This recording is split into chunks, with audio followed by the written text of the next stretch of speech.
Ya, para runtun Akang Teteh, balik lagi sama Dava Wardana, dan di video sekarang kita bakalan belajar salah satu tata koordinat yang kita pakai buat memetakan objek di langit.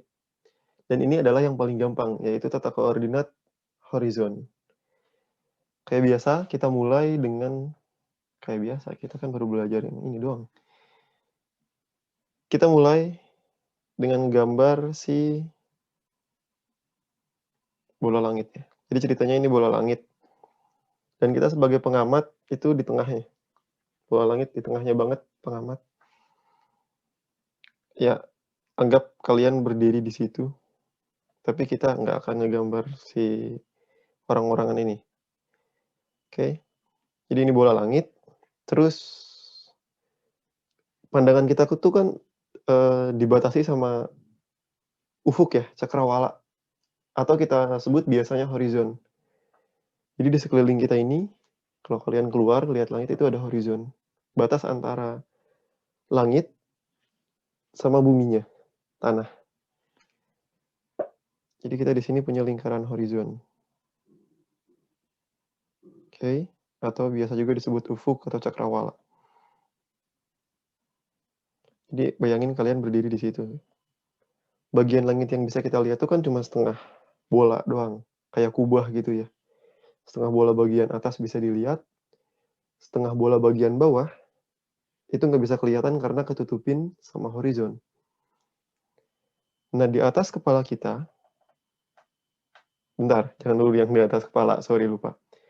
Lingkaran horizon ini jadi lingkaran besar acuan di tata koordinat horizon.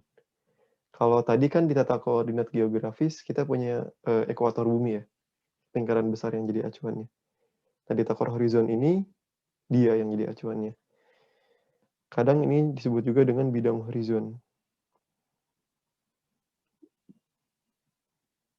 Bidang horizon pengamat.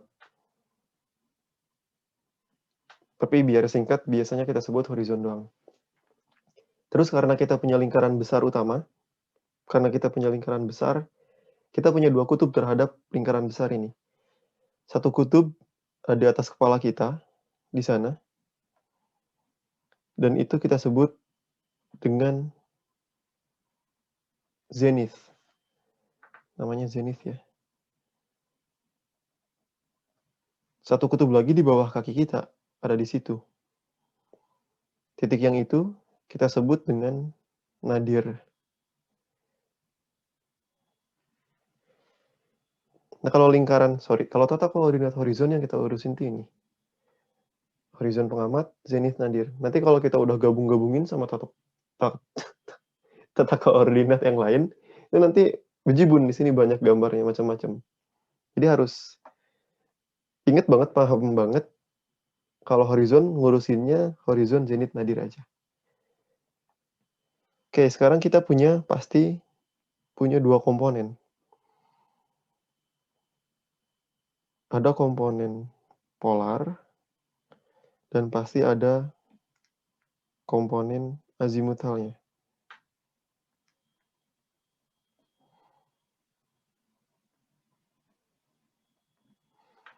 Komponen polarnya kita kasih nama altitude atau bahasa umumnya ini ketinggian. Tapi kita sebut altitude aja biar keren ya. Altitude ini biasanya kita simbolin pakai huruf A kecil atau pakai huruf H kecil.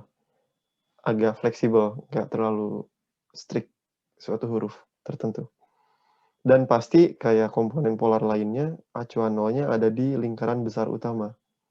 Dan di sini lingkaran besar utamanya adalah lingkaran horizon. Jadi acuan nolnya ada di horizon pengamat. Jadi kalau kita punya bintang di situ,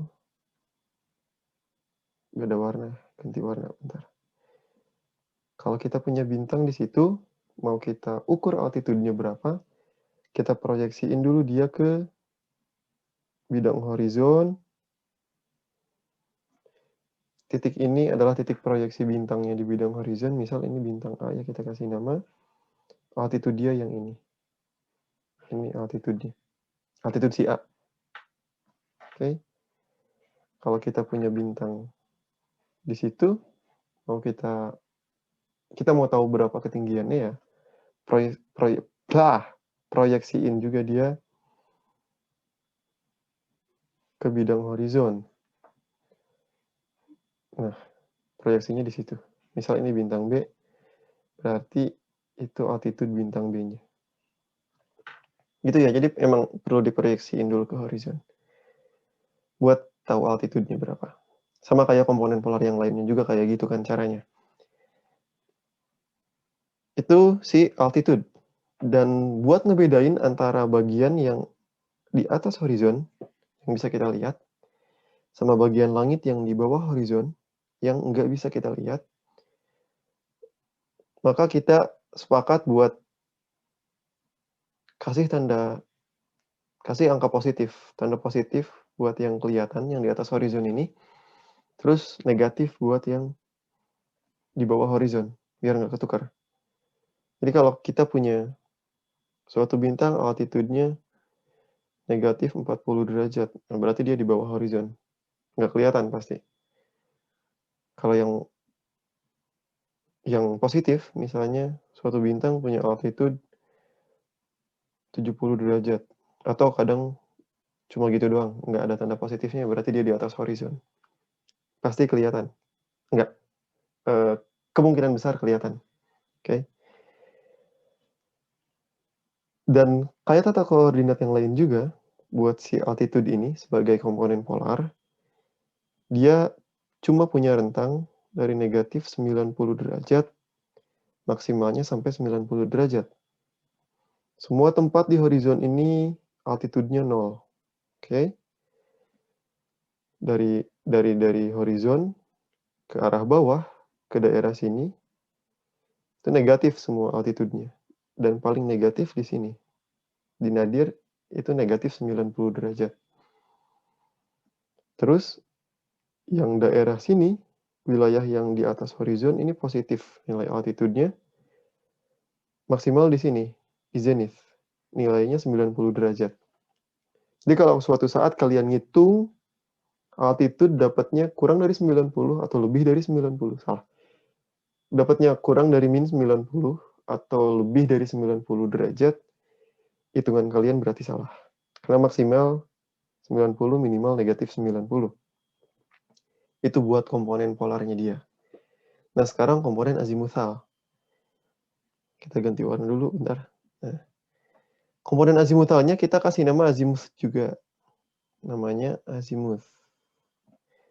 Dan biasanya kita simbolin pakai huruf A kapital.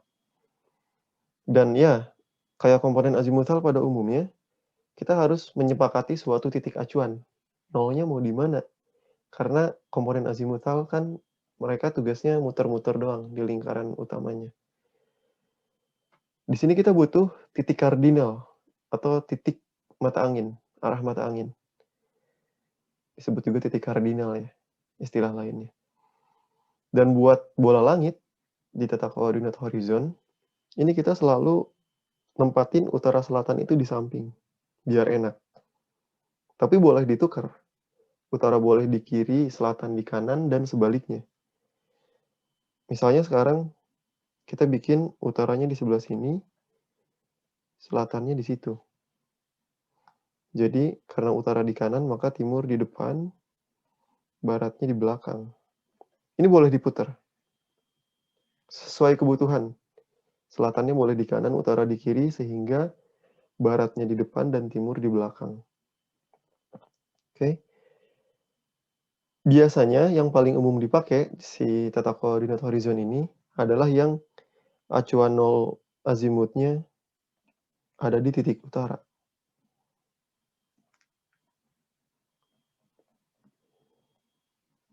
Jadi si ini adalah acuan 0 azimuth. Dan dari utara yang paling umum dipakai itu dia muter ke timur.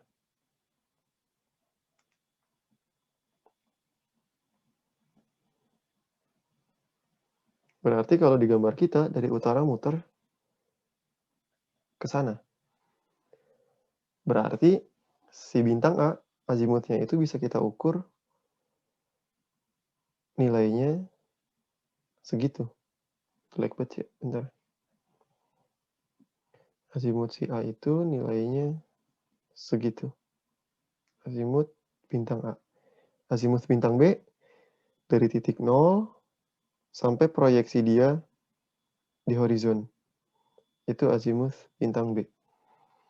Dan dari gambar ini kita tahu bahwa kalau bintangnya punya azimut antara 0 sampai 180. Kalau nilai azimutnya antara 0 sampai 180 derajat.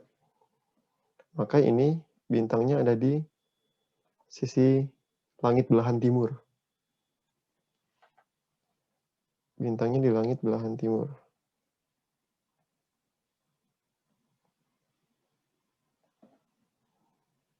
Jadi kalau kalian punya objek, azimutnya di rentang itu, enaknya timur di depan. Karena kita biasanya selalu berusaha bikin objeknya tuh di depan. Bukan nggak boleh sih, tapi nggak enak kalau di belakang tuh. Sebisa mungkin bikin objeknya di depan. Karena dia kan bisa diputar-putar bola langitnya. Pilih timur di depan atau barat di depan. Nggak umum selatan di depan atau utara di depan. Jadi yang bisa dipilih di depan adalah timur atau barat. Pilihannya itu.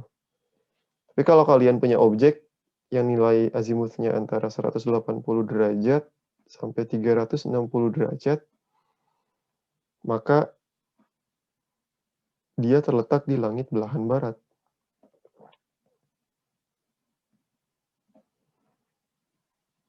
Sehingga lebih enak kalian gambar bola langit arah barat yang ada di depan. Jadi si azimut ini emang punya rentang 360 derajat. Kan dari titik utara ini 0 nih. Muter ke timur, ini dia 90. Muter lagi, ini 180, titik selatan. Muter lagi, titik barat ini 270. Muter lagi ke utara, dia 360 derajat. Gitu. Dan sebetulnya kadang ada juga yang pakai dari titik utara, muternya tuh ke barat. Tapi itu jarang. Jadi kalau nggak disebut-sebut dari utara muter ke barat di suatu soal, dia pakai yang default, yaitu dari utara muternya ke timur. Balik lagi nanti selatan, barat, utara. Kayak gitu buat tata koordinat horizon. Gampang ya? Sip. Kita ketemu lagi di tata koordinat selanjutnya, yaitu tata koordinat ekuatorial. Thank you.